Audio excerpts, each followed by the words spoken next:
हमारे जोन के इंचार्ज मिलेंगे। विधानसभा अध्यक्ष या प्रभारी तो हर मीटिंग में खाली है तो चले जाएं, बाकी जो जोन के लोग हैं वो बूथ पर जाएं और उनसे निवेदन करें कि ये 6 पदाधिकारी अपने बूथ से इस मीटिंग में 10 लोगों को लेके आएंगे। और 10 लोगों किनको लाएंगे? 10 बिरादरी को लेकर के आएंगे। किसी गांव में अगर 10 बिरादरी है तो 10 ले आए, अगर 5 बिरादरी उस गांव में है तो हर बिरादरी के 2-2 लोगों को ले आए। समझ रहे हैं ना? ये हमारे 6 लोग एक प्लान करें कि बहुत दूर नहीं जाना है, सेक्टर के अंदर में ही जो बड़ी पोलिंग हो उसी गांव में मीटिंग रखो, गांव के अंदर में। और हर बूथ से अगर 6 पदाधिकारी हमारे हुए और अगर 10-10 आदमी ले आए तो कितने आदमी आ गए? 60। और 10 बूथ है तो 10×6=60, 600 लोग हो गए। अगर 600 की आप प्लानिंग करोगे तो 500 लोग कम से कम आ ही जाएंगे, नहीं आ जाएंगे। इस तरह तैयारी करो, दूर नहीं जाना, एक सेक्टर में। और तब वहां पर कैडर करो, जो मैंने बताया, जो मैं बताने जा रहा हूं। कैडर कौन करेगा? विधानसभा का अध्यक्ष करेगा। कैडर कौन करेगा? जो 2 विधानसभा के प्रभारी लगे हैं, वो सीनियर लोग विधानसभा प्रभारी हैं। हमें उससे संकोच नहीं करना चाहिए, हमारा पद छोटा हो गया। हमें काम करने को अगर छोटा मिल जाए तो बेहतर करके दिखा दे। तो वो कैडर कौन लेगा? विधानसभा अध्यक्ष। कैडर कौन लेगा? विधानसभा प्रभारी।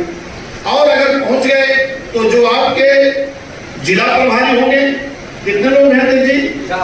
4 लोग हैं और विधानसभाएं 6 हैं। तो किसी के पास 2 विधानसभा होगी, किसी के पास 1 होगी। तो ये जो जिला प्रभारी है ये भी डेली जाएंगे, जहां ये पहुंच जाएंगे ये भी कैडर देंगे। और जो हम लोग हैं, हम लोग भी माननीय भीमराव अम्बेडकर साहब या रावत जी, हम खुद आ सकते हैं किसी न किसी सेक्टर में, तो हम कैडर देंगे। और अगर हमारे कैडर देने वाले विधानसभा अध्यक्ष हो गए, 2 प्रभारी हो गए, जिला प्रभारी पहुंच गया, तो बहन जी ने इसके लिए 9-10 बिंदु दिया है। इन 9-10 बिंदु पर तो कोई आदमी एक बिंदु को पकड़ के समझा दे पूरी तरह, दूसरा बिंदु पकड़ के समझा दे कि इस पे काम करना है।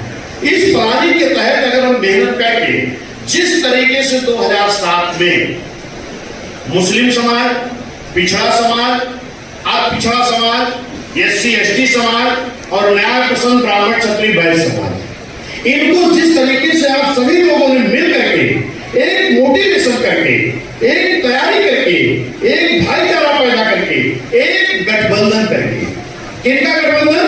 सब समाज का गठबंधन, दलों का नहीं, समाज का गठबंधन। आप हिरासों पर इससे जब आपके साथ में समाज के साथ गठबंधन कर करके एक मुश्त होकर के सारी जिम्मेदार लोग काम करना शुरू किए थे तो आपने सरकार बनाई, कोई नई बात नहीं होगा। और फिर उसी तरह पर अगर आप बूथ वाइज लोग इकट्ठा करके सेक्टर में कैडर करके अपने लोगों को मोटिवेट कर ले गए तो कोई भी सीट लोकसभा ऐसी नहीं है जिसको आप न जीत सकें। लेकिन हमें आपको अपने हौसले को बुलंद करके जो निगेटिव पॉइंट भर गया दिमाग में हमारे, आपकी निगेटिविटी जो आगे इसको निकालना है, पॉजिटिव दिमाग अपने दिमाग में रखना है कि हम इस जंग को जीत सकते हैं। ये मेरे साथियों, अब इसके लिए जो बहन जी ने बताया मैं उस पर आ रहा हूं। जैसे पहले पॉइंट पर बहन जी ने कहा कि बहुजन समाज पार्टी बनाने की जरूरत क्यों पड़ी। इस देश में तमाम पार्टियां थी, तमाम राजनीतिक दल थे, लेकिन बहुजन समाज पार्टी बनाने की जरूरत क्यों पड़ी? क्योंकि बाबा साहब ने संविधान बनाकर जब सौंप रहे थे उसी वक्त एक आशंका हुई थी। बाबा साहब ने कहा था कि ये संविधान इस भारत देश का मैंने बहुत अच्छा बनाया है, लेकिन यदि इस संविधान को इस देश की हुकूमत करने वाले लोग अगर नियत साफ करके लागू नहीं करेंगे तो अच्छा से अच्छा संविधान भी अच्छा काम नहीं कर पाएगा। और मेरे साथियों जरा गौर करिए, ये देखने को मिला इस देश के अगर हुकूमत करने वाले लोग बाबा साहब के संविधान को अगर नियत साफ करके लागू किए होते तो आज ये देश बहुत विकास कर जाता, इस देश में सब समाज को न्याय मिल गया होता। आज भी इस देश में SC/ST, OBC, माइनॉरिटी, मुस्लिम समाज के भाई और श्रवण समाज के गरीब भाइयों को आज 75-76 साल के बाद ही आज इनको न्याय नहीं मिल रहा है। आज इनको न्याय नहीं मिल रहा। क्यों नहीं मिल रहा? आपके बाबा साहब के संविधान में व्यवस्था तो है, लेकिन उस संविधान में जहां पर SC, ST, OBC, माइनॉरिटी और श्रवण समाज के गरीबों के हित की बात लिखी है, वहां पर उस संविधान को करने को इस देश की हुकूमत करने वाले लोग दबा दिया करते हैं। इसीलिए नहीं संपूर्ण विकास हो रहा है। मेरे साथियों, कुछ पॉइंट आपको बताएंगे। आप बाबा साहब की अक्सर तस्वीर देखते हैं तो क्या देखते हैं कि बाबा साहब की तस्वीर में आप देखते हैं कि एक हाथ में बाबा साहब की संविधान है और एक हाथ से बाबा साहब इशारा कर रहे हैं। क्या कर रहे हैं कि मैंने इस संविधान में बड़ी मेहनत से वोट का अधिकार दिया है। इस संविधान में मैंने वोट का अधिकार बड़ी मेहनत से दिया है। अगर इस वोट का उपयोग सही रूप में आप कर जाओगे तो इस देश की प्रधानमंत्री की कुर्सी पर आपका कब्जा हो जाएगा। और जब तक आप इस देश की प्रधानमंत्री की कुर्सी पर कब्जा नहीं करोगे तब तक ये मेरा बनाया हुआ संविधान पूरी तरह लागू नहीं हो सकता।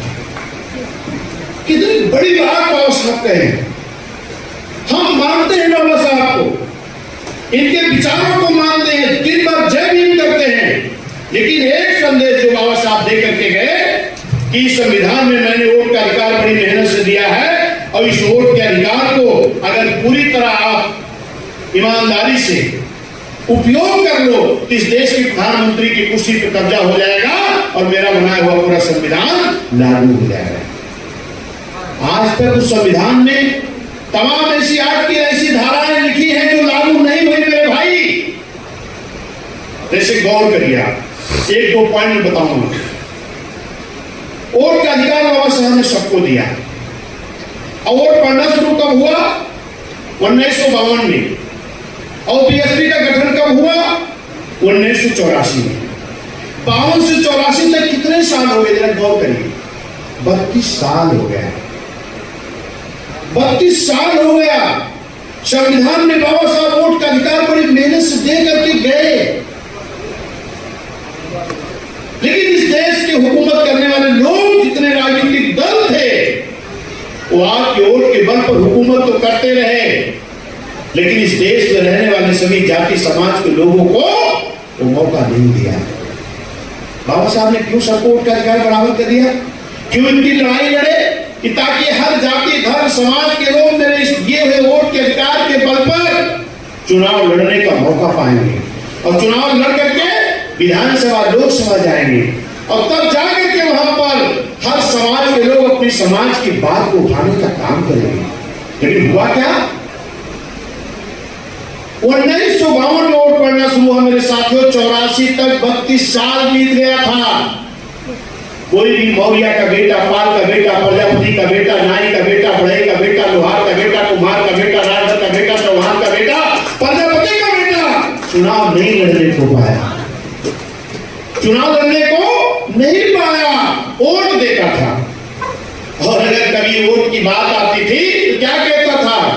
अरे बाबू, हमें वोटे फोटे का मतलब कोई भी कोई हमें कहानी तीर छोड़ हो गई ना रानी, लेकिन ये कहानी हो गई पुरानी। आज की कहानी नहीं है। आज अगर हमें वोट का अधिकार बाबा साहब ने दिया है तो आज हम भी राजा बनना चाहते हैं, हम भी इस देश की हुकूमत करना चाहते हैं, लेकिन बेईमान दल के लोगों ने समाज के लोगों को मौका नहीं दिया। ये मौका कब मिला आपको? 84 में जब मानव साहब ने बाबा साहब के विचारों से प्रेरित होकर के उस संविधान को लागू कराने के लिए मानव साहब ने देखा, मान्य बहन जी ने देखा कि बाबा साहब सही कह के गए थे कि मेरा बनाया हुआ संविधान अगर इस देश की हुकूमत करने वाले लोग सही रूप में लागू नहीं करेंगे तो इस देश में SC, ST, OBC, माइनॉरिटी और गरीब श्रवण लोगों को न्याय नहीं मिल सकता। ये सच्चाई है। तब मानव साहब ने, मान्य बहन जी ने बहुजन समाज पार्टी बनाई और ये नारा दिया कि जिसकी जितनी संख्या भारी उसकी उतनी हिस्सेदारी। तब